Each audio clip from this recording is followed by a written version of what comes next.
In the heart of the great white wilderness, where the air is thin and the mountains touch the heavens, there is a silence that speaks of eternity. But today, that silence is heavy. High upon the jagged, frozen cliffs of the Himalayas, a tragedy of the wild is frozen in time. A mother eagle, the queen of the skies, lies defeated. Her wings, once capable of slicing through the strongest gales, are now heavy with ice. Beside her, a tiny life, her chick, clings to the last remnants of her fading warmth. The mountain does not usually show mercy, but today, a guardian walks its path. She is a woman who has become part of this landscape, her skin weathered like the bark of an ancient pine. She doesn't need words to understand the mountain's sorrow. She hears the faint rhythmic pulse of a dying heart carried by the wind. Following a trail of broken branches and fallen feathers, she finds them, the fallen monarchs of the sky, entombed in a crystalline grave. To leave them is to let them vanish, but to save them is to challenge the winter itself. With trembling hands, she wraps the frozen hunters in her own wool, pulling them close to her own heartbeat. The journey back is a battle. Each step into the knee-deep snow is a prayer. The blizzard howls, trying to reclaim what it has already claimed, but her resolve is stronger than the storm. She is not just carrying an eagle, she is carrying the very spirit of the wild. The cabin door groans against the wind, shutting out the world of ice. Inside, the air smells of dried lavender, old wood, and hope. The hearth fire crackles into life, a flickering orange glow that promises a second chance. The process of thawing is slow and delicate. Too much heat too fast could be fatal. She moves with the grace of a mother, using soft cloths and the gentle warmth of the fireplace to slowly coax the life back into those stiff, frozen limbs. Now begins the ancient dance of healing. She reaches for her jars of mountain herbs, roots and leaves gathered during the brief golden summer. As she crushes them into a steaming potion, the cabin fills with an earthy aroma. Every drop is infused with the wisdom of generations.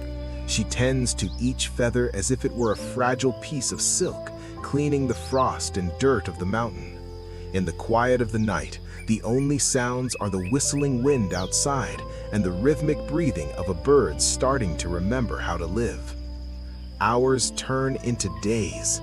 There is a moment when the eagle's eyes finally open, not with the sharp flash of a predator, but with a soft, questioning clarity. In that gaze, there is a recognition. A bridge is built between two worlds, the human and the wild. They sit in silence, the old woman and the great bird, sharing the warmth of the fire.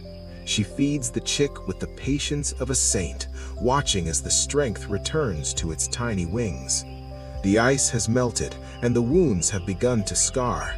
The eagle stretches its wings, the feathers once again sleek and powerful. Soon, the mountains will call again. The guardian knows that her role is temporary, for the wild cannot be caged by kindness.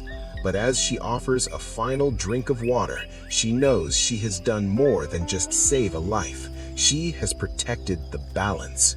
In a world that can be as cold as the mountain peaks, she has proven that a single spark of compassion can thaw even the deepest winter.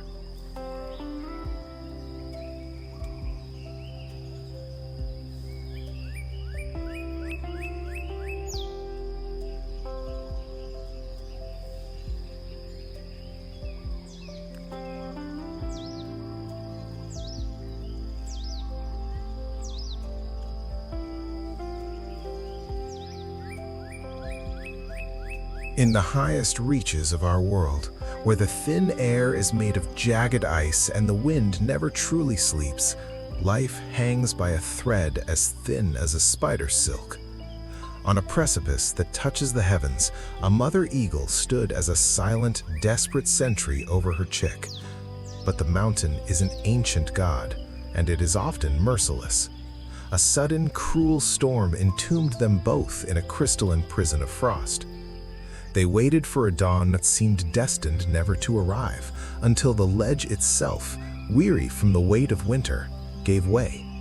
Their world shattered into 1,000 shards of white as they fell into the cold, silent abyss below.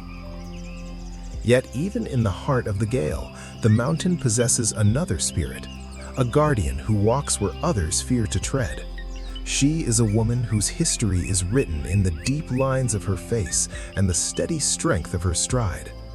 Guided by a sense that transcends sight, she found the fallen monarchs buried in the drifts. She did not see a predator to be feared. She saw a family, broken and shivering at the doorstep of death. With hands that have known the harsh weight of survival for decades, she gathered the frozen hunters into the folds of her coat, shielding their flickering sparks of life against her own warmth as she fought her way back through the blinding white toward the distant glow of her hearth. Inside the small timber cabin, the biting scent of the storm was slowly replaced by the comforting aroma of cedarwood smoke and dried herbs. Beside the dancing flames of the crackling fire, a slow, sacred alchemy began. The heat worked its gentle magic, melting the cruel ice from their weary, matted feathers. It was a long, silent vigil that stretched deep into the night. She nursed the tiny chick with droplets of life-giving milk and offered the mother the silver bounty of the mountain's hidden streams.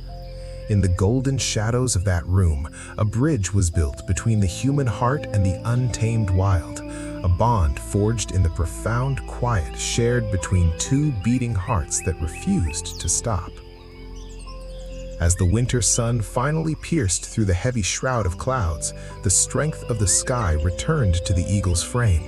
The call of the heights began to echo in her spirit, a song of freedom that could no longer be ignored. With a heavy but hopeful heart, the guardian led them to the threshold of the world.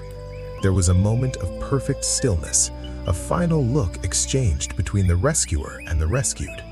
Then, with a thunderous beat of wings, the queen of the sky took flight, her offspring following bravely in her wake. The guardian watched until they were mere specks against the infinite blue, knowing that while they had left her side, the spirit of the mountain would remain entwined with her soul forever. But the wilderness is a living book, and its pages never stay empty for long. Even as one story took wing and ascended to the clouds, another arrived at her door from the shadows of the pines. A titan of the forest, a great bear, ancient and powerful, emerged seeking his own place in the endless cycle of life. In this land of ice and fire, the dance of survival continues without pause. The old woman remains its most faithful witness, a bridge between the earth and the sky, guarding the secrets of the wild as the seasons turn and the mountains dream.